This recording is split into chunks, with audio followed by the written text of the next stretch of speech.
स्नेही बंधुओं, प्रति क्षण परिवर्तन हो रहा है। प्रति क्षण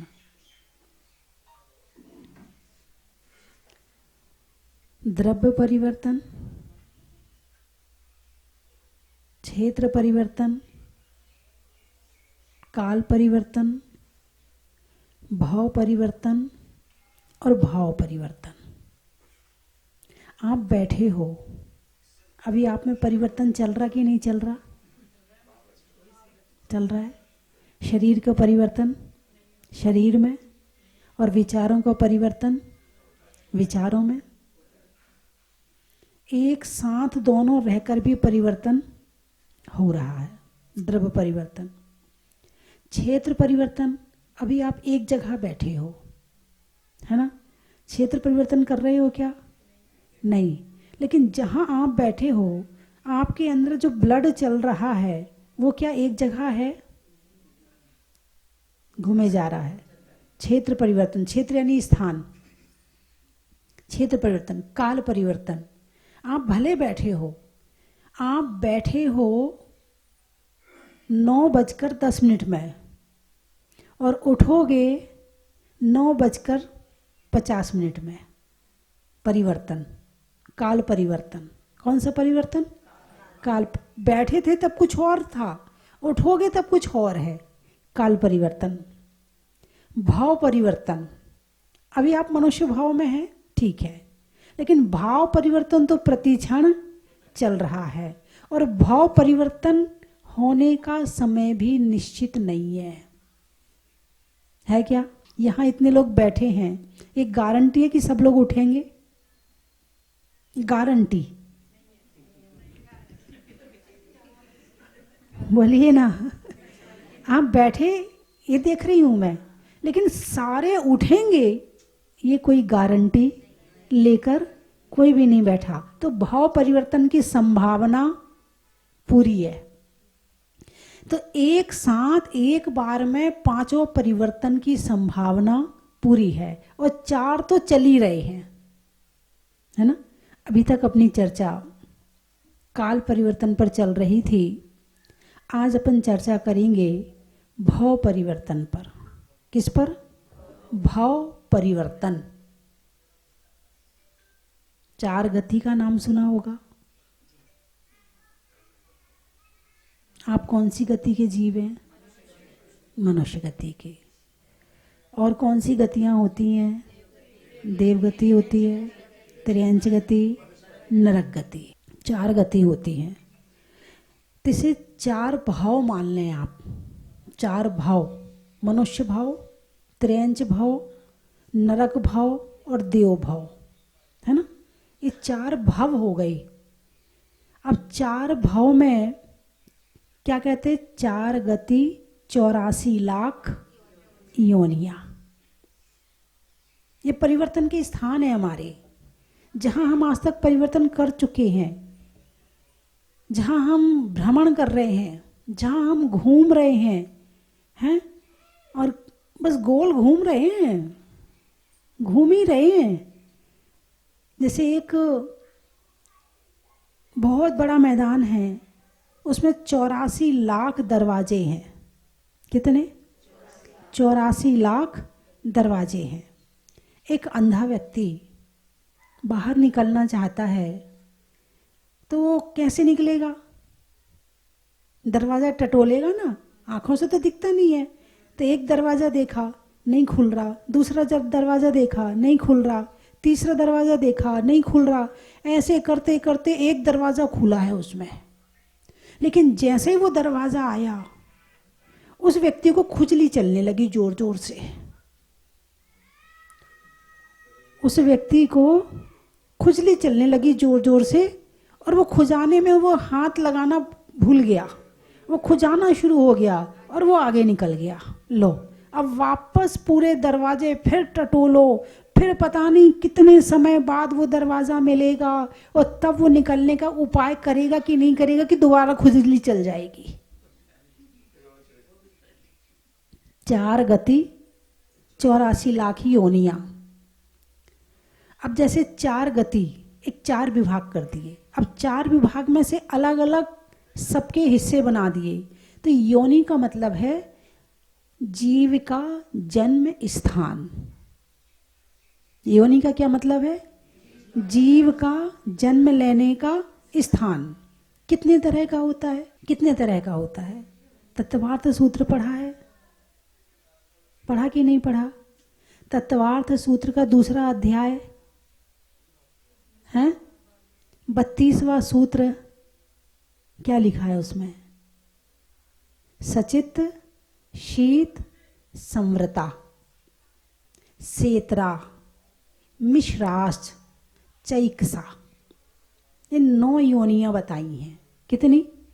पहले मूल में 9 है, फिर भेद करेंगे तो 84 लाख होंगे। जीव के जन्म स्थान मूल में 9 तरह के हैं। कैसे हैं? क्या बताया था? शीत, उष्ण, संवृत। शीत यानी ठंडा स्थान, उष्ण यानी गर्म, और संवृत यानी ढका हुआ। अब इनको सेत्रा, सेत्रा यानी उल्टे करो, सेत्रा यानी उल्टे करो। तो शीत का उल्टा गरम, उष्ण। 3 कौन से बताए थे मैंने? शीतोष्ण और संवृत। तो इनके उल्टे करो तो वो हो जाएंगे, और फिर इनको मिला दो, शीतोष्ण संवृत विवृत, है ना। इस तरह से इनको मिला दो तो 9 तरह के हो जाएंगे। तो ये जैसे ठंडे स्थान पर जीव का जन्म होता कि नहीं होता? जैसे हिमालय है, हिमालय में जीव उत्पत्ति होती कि नहीं होती? होती है ना। तो वो कौन से होंगे? शीत प्रदेश के जन्म वाले होंगे, है ना। उष्ण, गर्म स्थान में जन्म लेना। संवृत तो उल्टा करो विवृत, उल्टा करो विवृत। तो इस तरह से ये 6 हो गए, और अब इन तीनों को मिला के करो तो 9 हो जाएंगे। ये जन्म स्थान है, जन्म योनि है। क्या है ये? जन्म स्थान है, जन्म योनि है। और इन 9 प्रकार से, जैसे आपके घर में ज़्यादा, जैसे दही जमाया आपने, दही जमाया तो आपने, गर्मी ज़्यादा है और उसको देख नहीं पाए, बाहर खुला छूट गया, जून का महीना है, 1 दिन नहीं देखा, 2 दिन नहीं देखा, 1 दिन नहीं देखा तो खट्टा हो गया, 2 दिन नहीं देखा तो और खट्टा हो गया, 3 दिन नहीं देखा तो कीड़े पड़ गए। तो ये जो उसके अंदर परिवर्तन आया है, जो जीव पैदा हुए हैं, वो उष्ण जीव हैं। तो गर्मी में जिस तरह के, जैसे भाई ऐसा नहीं है कि केवल ठंडी से जीव होते, ऐसा नहीं कि केवल गर्मी से होते हैं, और ऐसा नहीं कि केवल ढांक के रखते तभी होते हैं, और ऐसा नहीं कि केवल खुले रखो तभी होते हैं। हर जगह जीव की उत्पत्ति के स्थान हैं। इसे कहते हैं योनि। क्या कहते हैं? जैसे गर्भ, मनुष्य का जन्म जो गर्भ जन्म है, मनुष्य का कौन सा जन्म होता है? गर्भ जन्म होता है। तो गर्भ जन्म ढका हुआ है, और उसके हिसाब का वातावरण चाहिए पेट में, जिससे उसका जन्म हो सके। तो ये हो गया। त्रियंच में, त्रियंच एक तरह के नहीं होते हैं, कई तरह के होते हैं। 5 इंद्री, मनुष्य की कितनी इंद्री हैं? 5। और त्रियंच की? अरे बोलिए ना, है सबकी अलग अलग होती है। हाँ देखो, कुछ तो पढ़ा भैया ने हमारे, कुछ तो समझ में आया। प्रवचन पूरा जल्दी से उसी को समझ में आएगा जिसका बेस बना हुआ होगा, और जिसका बेस ही नहीं होगा तो वो फिर वो समझने में उसको टाइम लगे, पता नहीं ऐसा होता है कि नहीं होता, और सुनने के बाद भूल भी जाएगा। और जो इनका बेस बना हुआ है वो याद भी रखेगा, है ना। तो कैसे भेद करें? जैसे स्वर्ग में देवता रहते हैं, ठीक है, स्वर्ग में, अथवा 4 तरह के जो देव हैं वो देव, ठीक है। मध्यलोक में मनुष्य रहते हैं और त्रियंच रहते हैं। नरक में नारकी रहते हैं। देव की कितनी इंद्रिय है? पंचेंद्रिय है। नारकी की कितनी इंद्रिय है? 5 इंद्रिय है ना। मनुष्य की कितनी इंद्रिय है? 5 इंद्रिय है। बाकी जितने बचे वो जीव कौन सी गति के हो गए? त्रियंच गति के हो गए। जितने जीव बचे जो भी दिख रहे हैं, कि चाहे सूक्ष्म हो, चाहे स्थूल हो, चाहे कोई से हो, सारे के सारे जीव कौन सी गति के हो गए? त्रियंच गति। अच्छा, निगोद के जीव कौन सी गति के जीव कहलाएंगे? नहीं है तो एक इंद्रिय। गति कौन सी है? बिना गति के रह नहीं सकते। 4 गति 84 लाख योनि, बिना गति के रह नहीं सकते। तो निगोद के जीव कौन सी गति के जीव हुए? त्रस जीव हैं और स्थावर हैं निगोद के जीव। निगोदिया की कितनी इंद्रियां होती हैं? चलो अब मैं बताती हूँ। अब पंचेंद्रिय तो जान गए, देव, मनुष्य और नारकी। अब बचे त्रियंच। त्रियंच का परिभाषा क्या है? एक बार कहीं पूछा था कि त्रियंच किसे कहते हैं, तो बड़े एक व्यक्ति ने गुणा भाग लगाया। पढ़ा लिखा होगा नहीं, शास्त्र स्वाध्याय नहीं करता होगा, गुणा भाग लगा लिया, बड़ा हाथ उठाया। हाँ भाई बताइए, आप बताइए। बोले जो 13 इंच का होता है उसे त्रियंच कहते हैं। मैंने कहा बहुत बढ़िया। शब्द का अर्थ निकालना तो अच्छी बात है, मगर हर जगह निकालना, बिना जाने निकालना, ये तो थोड़ा सा मामला गड़बड़ है। तो त्रियंच का मतलब है जिनके विचार टेढ़े हैं, जिनके विचार तिरछे हैं, जिनके अंदर मायाचारी है, उसे कहते हैं त्रियंच। किसे कहते हैं त्रियंच? जिनके विचार टेढ़े हैं, जिनके अंदर मायाचारी है, और जो हमेशा विचार अच्छे नहीं रखते हैं, हमेशा दूसरों को ठगने के विचार रखते हैं, उसको कहते हैं त्रियंच।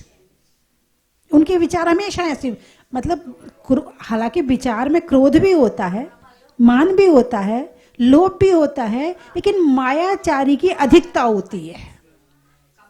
मायाचारी की अधिकता होती है, इसलिए उन्हें त्रियंच कहते हैं। अब इनके कितने भेद हैं? तो 1 इंद्री, 2 इंद्री, 3 इंद्री, 4 इंद्री और पंचेंद्री, ये 5 भेद हैं।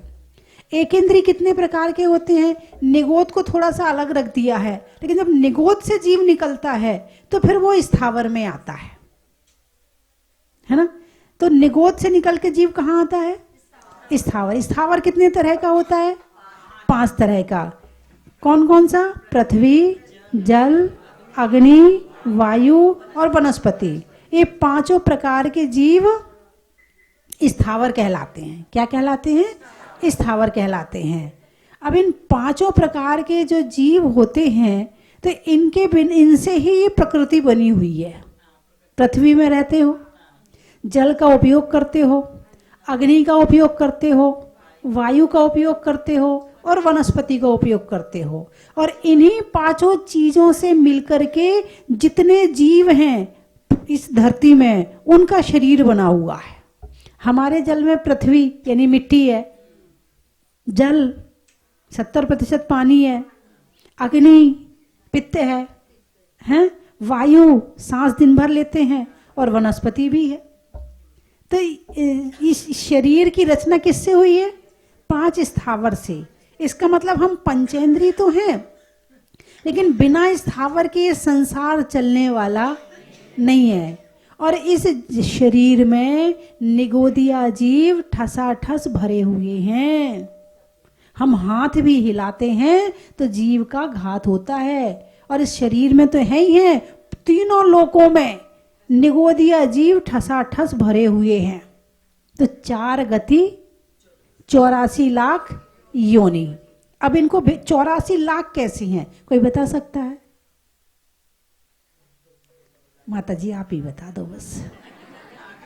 देखो आप ही पढ़ती लिखती हो, हम आपको शास्त्र भेंट कर देते हैं। आप कहोगे तो शास्त्र भेंट की हम बोली ले लेंगे, आपको शास्त्र भेंट कर देंगे। अब आप पढ़ लो और हमें बता दो, और हमें याद रहेगा तो ठीक है। बाकी माता जी आपको पता है घर में कितने काम है, व्यापार के कितने काम है, कहाँ दिमाग लगता है? हम अभी आपसे पूछे कि आपने अपनी जिंदगी में कहाँ कहाँ कितने तीर्थ किए हैं। अथवा आजकल विदेश यात्रा बहुत चल रही है, बहुत जा रहे हैं लोग विदेश, देश कम पड़ गया है, विदेश जा रहे हैं। कल एक भाई आए, बोले माता जी देखो धर्म वरम तो उतना ही होता जितना मन लग जाए, बाकी हम सारा तो देखो अपने समय नहीं दे सकते हैं, घूमेंगे फिरेंगे भी तो सही, हम कहीं जाएंगे, ये भी तो हमारी ज़िंदगी हमारी लाइफ है, हमें खुशी मिलनी चाहिए, तो थोड़ा सा हम विदेश भी घूम के आएंगे, थोड़ा सा हमारे को इंटरटेनमेंट भी होना चाहिए हमारे लिए। तो मैंने कहा भाई साहब आप मान लो विदेश चले भी गए तो वहाँ क्या घूमोगे, आप क्या घूमोगे बताओ? वहाँ कमरे कैसे हैं, ऐसे ही, वहाँ सड़क कैसी है, ऐसे ही, वहाँ पेड़ पौधे कैसे हैं, ऐसे ही, वहाँ जो लोग रहते हैं उनकी शक्ल में नाक आँख कान यही लगे हैं, कुछ अलग थोड़ी लगा होगा। अरे बोलिए ना। अच्छा वहाँ का पानी कुछ अलग होता है क्या? नहीं होता। वहाँ की अग्नि कुछ अलग तरह की होती है क्या? उनकी है क्या विदेश में, बताओ तो सही मुझे। बड़ा खुशी होती है, अरे हम मलेशिया घूम आए, अरे हम दुबई घूम आए, अरे हम सिंगापुर हो आए, अरे हम बड़े अपने आप को ऐसा लगता है स्वर्ग होके आ गए हों, और आके वहाँ की कहानी सुना रहे हों, अरे स्वर्ग में ऐसा होता है, अरे स्वर्ग में कुछ नहीं है, वही नल है, वही टूटी है, वही कमरा है, वही जग है, वही गिलास है, वही बोतल है, वही पानी है, वही मिट्टी है, वही सब कुछ वही है। क्या देखने जा रहे हो तुम? तुम्हें अपने घर में मन नहीं लगता है, बस यही दिक्कत है। अब पैसा है तो कहाँ खर्च करें, दान दिया नहीं जाता है, भाव होते नहीं अच्छी जगह लगाने के, खर्च कहाँ करें? तो वहाँ अच्छे महंगे महंगे होटल उन्हें दे आते हैं, ले भाई, कुछ हवाई जहाज वालों के काम आ जाते हैं, कुछ होटलों वालों के काम आ जाते हैं, बस इनके ही काम आ रहे, तुम्हारा पैसा पाप पाप में ही जा रहा है। और क्या हो रहा है? सही जगह लगाने के भाव नहीं होते। वहां तो 100 रुपये भी सोच के लगाते, दें कि नहीं दें, 1000 रुपये भी लगाएंगे तो सोच के लगाएंगे। और वहां वो होटल वाला एक दिन में 10,000 का कमरा, हाँ लो ना, क्या बात है, बिल्कुल वहां कोई मोल भाव नहीं है। यहाँ यदि किसी गरीब से एक चीज खरीदोगे तो 10 मोल भाव करोगे उसके साथ में, और वहाँ होटल वाले को एक चाय पीने के 5,000 रुपये खर्च कर देते हैं एक चाय पीने में, वहाँ मोल भाव नहीं होता है। सुनिए, तो मैंने उनसे पूछा भैया कहाँ जाओगे? तो मतलब अच्छे काम में ना तो समर्पण की भावना है, ना करने की भावना है, ना कराने की भावना है। चल मैं विदेश चल रहा, तू भी चलना, अरे बनवा लेना टिकट, अपन दोनों चलते हैं। मंदिर जा रहे होंगे, किसी से कहा जाए इतने बजे कार्यक्रम में आना, हाँ हम तो आ जाएंगे, औरों की पता नहीं हमें, हम अकेले तो आ सकते हैं, हमें घर वालों की भी नहीं, हम किसी की गारंटी नहीं लेते। और कहीं घूमने जाना हो तो 10 फोन करोगे, चल तू भी चलना, हम चल रहे ना, टिकट चलते, मैं बनवा देता हूँ तेरी टिकट, चल तू भी चलना। अरे बोलिए ना, पाप के काम में सबको शामिल करते हो और पुण्य के काम में हम अकेले आ जाएंगे। अब मान लो अच्छी सभा लगी पड़ी है, सब लोग बैठे हैं, और एक यहाँ से उठ रहा होगा तो 4 से पूछेगा चल रही क्या? लाने में नहीं थी साथ, लाने में साथ नहीं थी, और वापस जाने में 4 को उठा के ले जा रही है। एक होता है मिथ्या दृष्टि और एक होता है सम्यक दृष्टि। सम्यक दृष्टि सोचता है मैं तो जा ही रहा हूँ, ये ना जाए, मेरा तो छूट ही रहा है, इसका ना छूटे, हैं। और मिथ्या दृष्टि होता है तो चल तू भी चल, अरे चलना क्या हो रहा, कुछ तो हो नहीं रहा है। पंच कल्याणक तो बहुत देखे हैं ऐसे, बहुत पंच कल्याणक होते। पदमपुर में कोई पहली बार हो रहा है क्या? देखते रहते हैं, चलो अपन घर चलते, घर उठा के और ले जाएंगे। लेकिन सम्यक दृष्टि घर से निकलेगा तो 4 लोगों को मंदिर लाएगा, और जाएगा तो अकेले जाएगा। कुछ समझ में आया कि नहीं आया? पहचान बता दूं सम्यक दृष्टि और मिथ्या दृष्टि की, है? तो 4 गति 84 लाख योनि। तो जो स्थावर की बात चल रही है, आप देखने जाते हो, घूमने जाते हो, क्या देखने जाते हो? पृथ्वी, जल, अग्नि, वायु और वनस्पति। शरीर में क्या है? पृथ्वी, जल, अग्नि, वायु और वनस्पति। अपना शरीर ही देख लो ना, आंख बंद करके ध्यान लगा लो, इस शरीर का क्या इसका गुण है, क्या इसका स्वभाव है, क्या इसका क्या चीज है, सम्यक दर्शन हो जाएगा यदि इसकी यथार्थता पता चल जाए। कुछ समझ? पानी देख, झरना देखने जाते हो, जैसे ही जरा से बादल हुए क्या हुआ? मैंने तो कुछ कहा ही नहीं। चलो पिकनिक पे चलते हैं। अब पिकनिक कहाँ होती है? पानी के पास में। भाई पानी, टूटी खोलो, नल में पानी आ गया, गिलास में पानी, बाल्टी में पानी, नल में पानी, पानी पानी है तो चारों ओर पानी देखने जा रहे हो हैं? एक किसी भी चीज की मूल चीज को देख लो ना, तो सारी जिज्ञासाएं अपने आप समाप्त हो जाएंगी। अरे वो होटल बहुत बढ़िया, दुबई में वो कौन सी होटल है, उसमें रहने जाते, बहुत महंगी होटल है, क्या नाम है उसका? बुर्ज खलीफा। तो हर जगह के लोग जो भी है, चलो उसके साथ फोटो खिंचाएंगे। भाई एक फोटो तो उसके साथ खिंचाना, एक फोटो खिंचवाने के लिए तुम लाखों रुपया खर्च कर देते हो उसके साथ। किसको देखने जा रहे? देखने लायक क्या है दुनिया में? यदि देखने लायक कुछ है तो हमारी अपनी आत्मा है। ध्यान करने लायक कुछ है तो हमारी अपनी आत्मा है। सुख जब भी मिलेगा अपनी आत्मा के ध्यान से ही मिलेगा। तुम कितना भटक लेना इस दुनिया में, कोई सार नहीं है। भगवान को मंदिर में आपने देखा? कभी प्रश्न किया भगवान से, भगवान इतनी शांति से मंदिर में बैठे हो? जब साक्षात भगवान होते हैं ना, वो भी बिल्कुल यही मुद्रा होती है जो प्रतिमा की मुद्रा है, इस कोई अंतर नहीं होता है। तो भगवान से प्रश्न करो, भगवान इस संसार देखो कितना सुंदर है।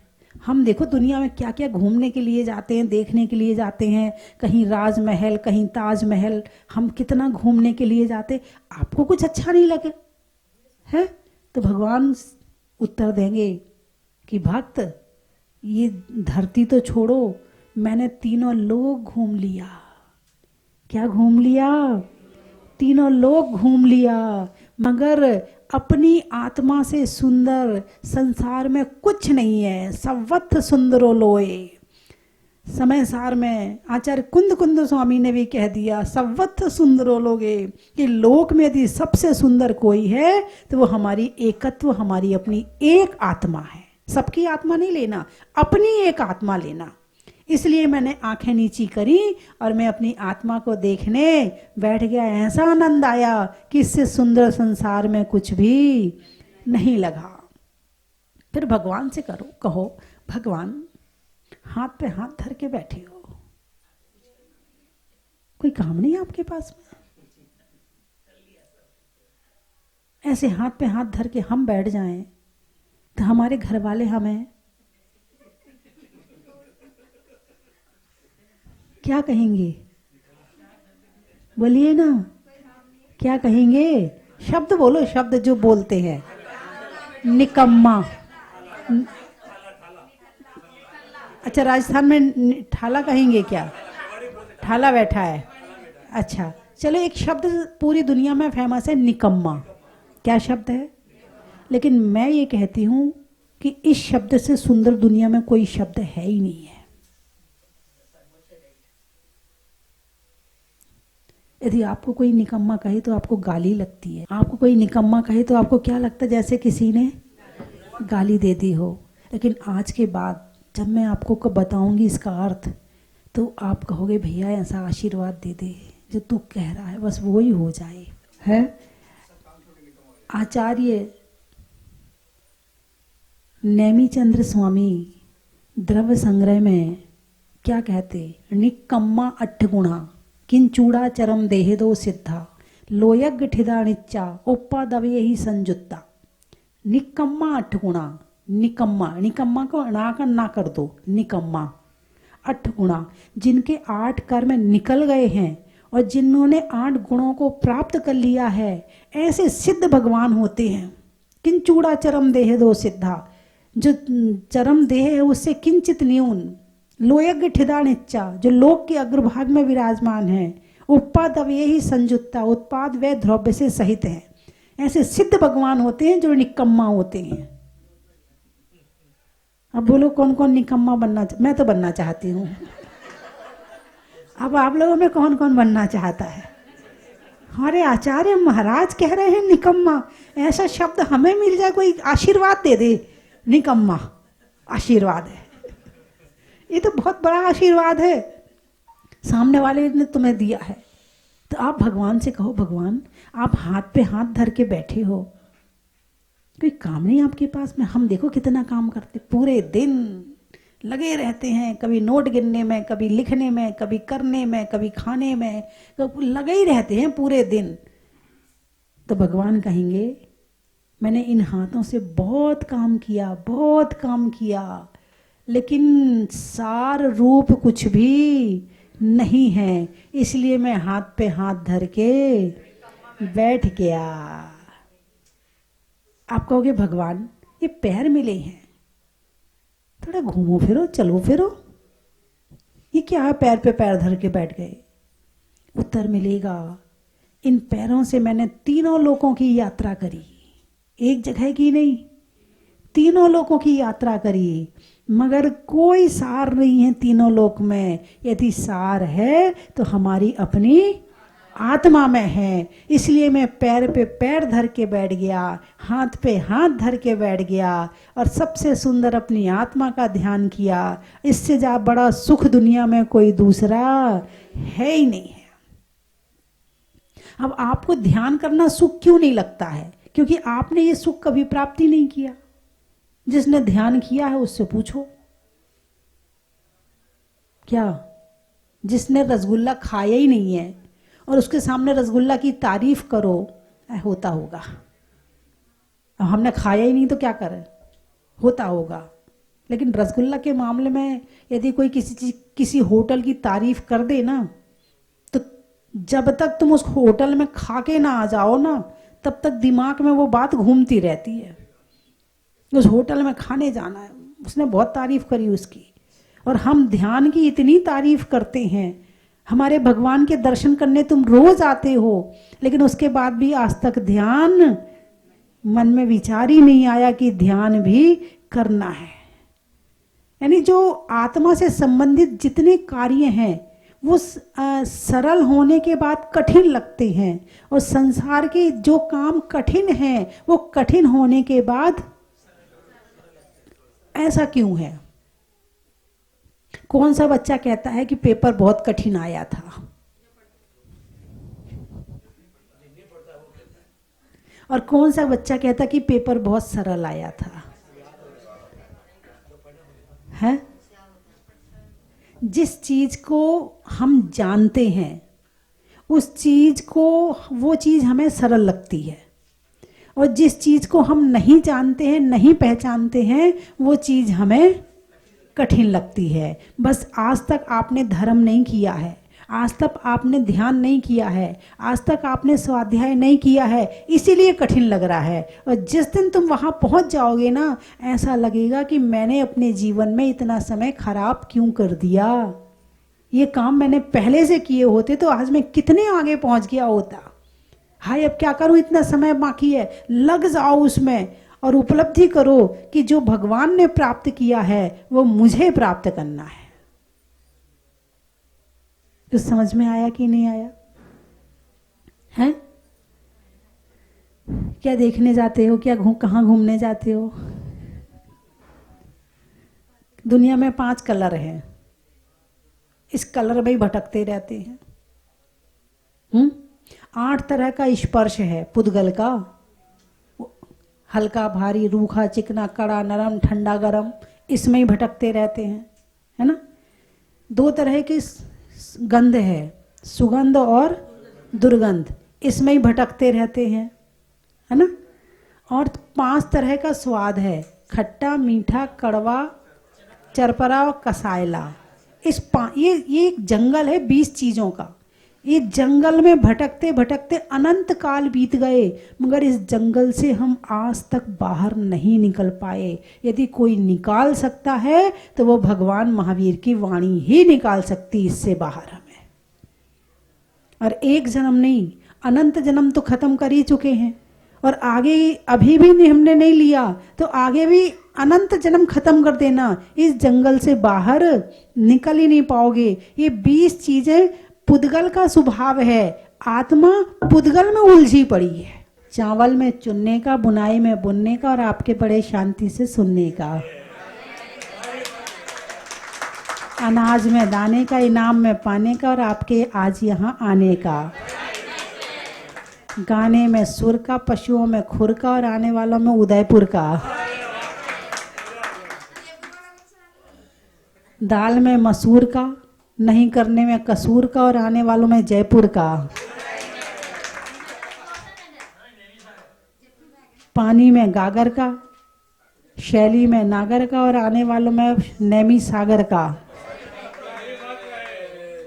भोजन में बड़ी का और जाला बनाने में मकड़ी का और आने वालों में केकड़ी का। बातों में अगर मगर का, चलने में डगर का और आने वालों में गोवर्धन नगर का। गाने में गला का, करने में भला का और आने वालों में बेतला का। महिलाओं में कड़ा का, भोजन में बड़ा का और आने वालों में बाटड़ा का। जीवन में जरा का, सरनेम में बोहरा का और आने वालों में आगरा और पदमपुरा का। होने में तर का, जीवन में सुधर का और आने वालों में मालवी नगर का। बोलिए 24 भगवान की। संगीत में गानों का, शादी में पकवानों का और छत पर 24 भगवानों का बड़ा ही महत्व है। डूबते हुओं को सहारा का, समझदारों को इशारा का और मुनि सुव्रत नाथ भगवान की शांति धारा का बड़ा ही महत्व है। शरीर में रक्त का, कार्य में वक्त का, वैरागियों के लिए विरक्त का, सरागियों के लिए आसक्त का और मुनि सुव्रत नाथ भगवान के भक्त का बड़ा ही महत्व है। देश में संविधान का, शंका के समाधान का, घर पर प्रधान का और मुनि सुव्रत नाथ विधान का बड़ा ही महत्व है। समूह में अधिकार का, उपकारी के उपकार का, परमात्मा में निराकार का और मंदिरों में जहां जाकार का बड़ा ही महत्व है। मद्यपाई की मधुशाला का, देवली की श्रुतशाला का और त्यागियों के आहार के लिए चंदन वाला का बड़ा ही महत्व है। पशुओं के लिए वन का, माथे पर चंदन का, तपस्वियों के लिए हवन का और यात्रियों के लिए मां पद्मावती भवन का बड़ा ही महत्व है। सोते हुए करबट का, गर्मियों में शरबत का और बनने वाले जिनवाणी मंदिर पर्वत का बड़ा ही महत्व है। नारी के लिए घर के काम का, आत्मा के लिए निर्नाम का और क्षेत्रों में स्वस्ति धाम का बड़ा ही महत्व है। चातुर्मास के पर्यूषण का, बड़े बड़े शहरों के प्रदूषण का और जहाजपुर की स्वस्ति भूषण का बड़ा ही महत्व है। धन में दंभ का, चौराहों पर स्तंभ का और स्वस्ति धाम के मानी स्तंभ का बड़ा ही महत्व है। डकैतों में लूट का, नागा बाबाओं में जूट का और स्वस्ति धाम के सहस्र कूट का बड़ा ही महत्व है। दीक्षा में पंचमुष्टि का, जीवन में संतुष्टि का और स्वस्ति धाम में भोजनालय तुष्टि पुष्टि का बड़ा ही महत्व है। ग्रीष्म काल में शीत पवन का, अपाच्य हो जाए वमन का, यहाँ के 24 वाटिका उपवन का और माँ सुमित्र भवन का बड़ा ही महत्व है। आत्मा में वास का, जिसको चाहते हैं उसके पास का और यात्री निवास का बड़ा ही महत्व है। जय मुनि सुव्रत नाम, जय मुनि सुव्रत नाम। कंचन की थाल को सजाओ रे आज, रत्नों की थाल को भर लाओ रे आज। आओ आओ करे रे गुणगान आरती भगवन की। आओ आओ करे गुणगान आरती भगवन की। आओ आओ करे गुणगान आरती भगवन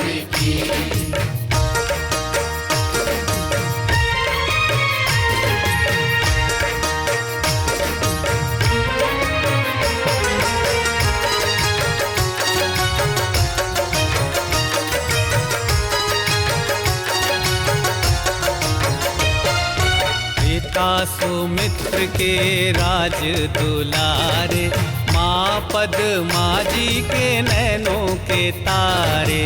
पिता सुमित्र के राज दुलारे, माँ पद्मा जी के। भक्ति की बहेगी बयार, होगा ऐसा पंचकल्याणक पहली बार।